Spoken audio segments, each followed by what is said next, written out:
il faut que le musulman soit sage.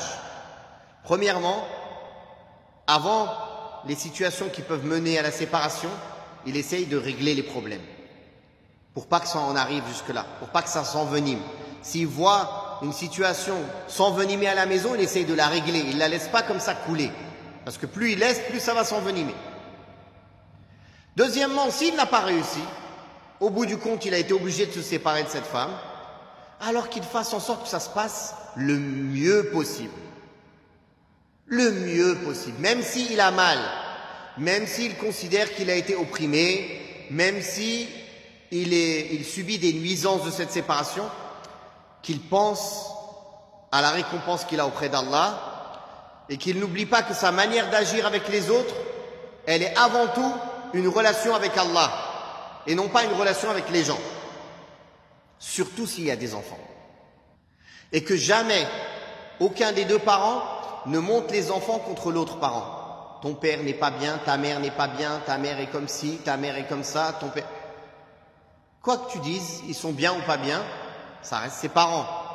Il va devoir garder un minimum de relation avec eux s'il n'est pas vraiment nuisible pour ses enfants, s'il n'est pas dangereux pour eux.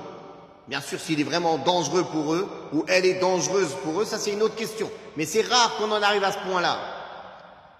Malgré leurs défauts, en général, c'est des parents qui ont un certain amour, une affection pour leurs enfants. Et les enfants ont besoin d'avoir cette relation avec leur père ou leur mère, même s'ils sont séparés. Déjà, c'est dur pour eux qu'ils soient séparés. Si en plus on les prive de relation, c'est encore pire. C'est double peine. Qu'est-ce qu'ils ont fait ces enfants pour mériter cela? Donc, même si on en arrive à la séparation, faire en sorte que ça se passe dans le bien, dans le respect, dans la conciliation. C'est pas grave, on laisse couler des choses, on abandonne des choses, on sacrifie certaines choses de dunya, c'est pas grave. On en finit gentiment, comme ça chacun peut tourner la page et se concentrer à redémarrer une nouvelle vie plus facilement, car il aura moins de blessures à penser. Et aussi ce sera plus facile concernant la garde des enfants, concernant les visites des enfants à leur père ou à leur mère, selon qui aura le droit de la garde, ce sera plus simple à gérer. Surtout si on a gardé des bonnes relations avec la belle famille.